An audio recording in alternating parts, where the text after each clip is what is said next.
ఎస్తేరు గ్రంథము 8:17. రాజు చేసిన తీర్మానమును అతని చట్టమును వచ్చిన ప్రతి సంస్థానమందును ప్రతి పట్టణమందును యూదులకు ఆనందమును సంతోషమును కలిగను. అది చేసుకున్నది. మరియు దేశ జనులలో యూదుల ఎడల భయము కలిగను. కనుక అనేకులు యూదుల మతమును అవలంబించిరి. ఇక్కడ మనం చూసినట్లయితే అహష్వరేషు 127 సంస్థానాలకి ఆయన ఏంటంటే రాజుగా ఉన్నప్పుడు ఆయన సంస్థానంలో జరిగినటువంటి విషయమే మొర్దెకైని చంపాలని చెప్పి హామాను ప్రయత్నించాడు. యూదా మతాన్ని లేకుండా చేయాలని చెప్పి హామాను ప్రయత్నించాడు. హామాను విషయమై దేవుడు తన కనికరం చొప్పున ఎస్తేర్ని నిలబెట్టాడు, మొర్దెకైని నిలబెట్టడం చేత అక్కడ ఏం జరిగిందంటే హామాను తప్పు చేశాడని చెప్పి నిరూపింపబడి హామానుకు ఉరిశిక్ష కుటుంబానికి విధింపబడింది. హామాను తదనంతరం మొర్దెకైకి ఆయనకి ఆ గవర్నమెంట్లో ఆ ప్రదేశంలో ఆయనకి ఉన్నత స్థానం కలిగినప్పుడు ప్రజలు ఏం చేశారంటే యూదుల గురించి భయం పుట్టింది. యూదుల గురించి ఏంటంటే యూదుల ఎడల భయము కలిగను. కనుక అనేకులు యూదుల మతమును అవలంబించిరి. ఇక్కడ వీరికి ఏంటంటే యూదు మతం ఏం చేస్తుందంటే భయాన్ని కలిగిస్తుంది. నేడు క్రిస్టియానిటీలో కూడా జరుగుతుంది అదే. మతాన్ని అడ్డపెట్టుకుని భయపెడుతున్నారు.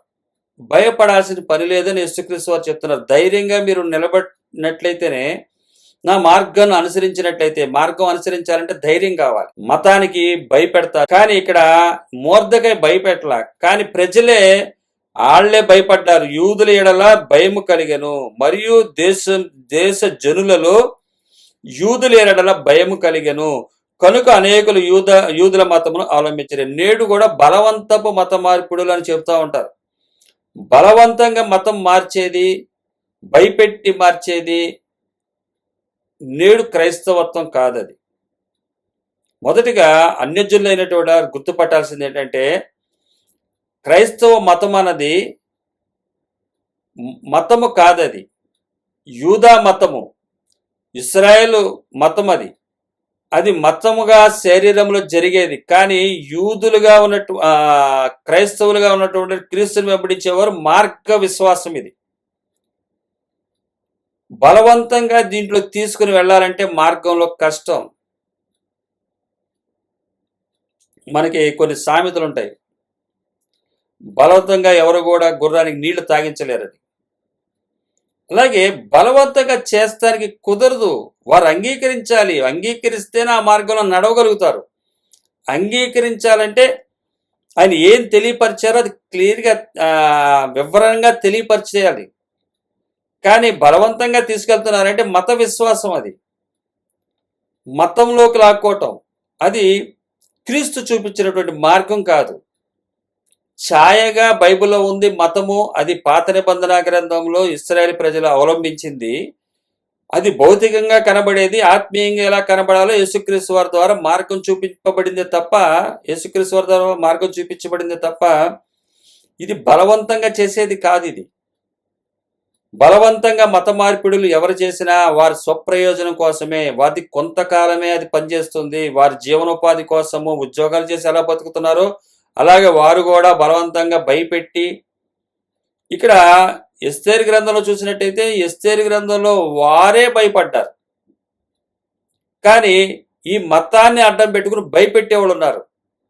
చర్చికి డబ్బులు ఇవ్వకపోతే ఏం జరుగుతుందని చెప్పను, భయమే. కానుకలో పోతే ఏమైందో నేను చెప్పను, మీ ఇష్టం. అంటే ఒక క్వశ్చన్ మార్క్ వేసేసి, అంటే ఆల్రెడీ మనం చూసినట్లయితే ప్రపంచవ్యాప్తంగా ప్రజల్లో భయభ్రాంతులై ఉన్నటువంటి వారే అందరూ భయంతోనే మతాన్ని చేసేవాళ్ళు, మతాన్ని ఆచరించేవాళ్ళు, భయపడతానే చేసేవాళ్ళు. కానీ ప్రేమామయుడు అనేటువంటి యేసుక్రీస్తు వారు భయపెట్టలేదు. భద్రతనిచ్చాడు, భరోసానిచ్చాడు, ధైర్యాన్ని ఇచ్చాడు.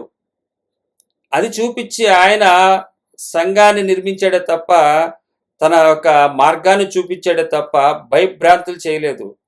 ఒకటే చెప్పాడు, విశ్వసిస్తే నాతో పాటు మీరు నిత్యరాజ్యంలో ఉంటారని.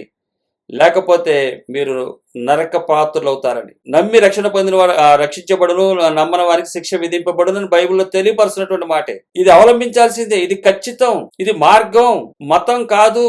నువ్వు డబ్బులు ఇవ్వాల్సిందే, నువ్వు ఇళ్ళు ఇవ్వాల్సిందే, భూములు ఇవ్వాల్సిందే, లేకపోతే నీకు పరలోకం ఇవ్వను అని బైబిల్ చెప్పట్లేదు, బెదిరించట్లేదు.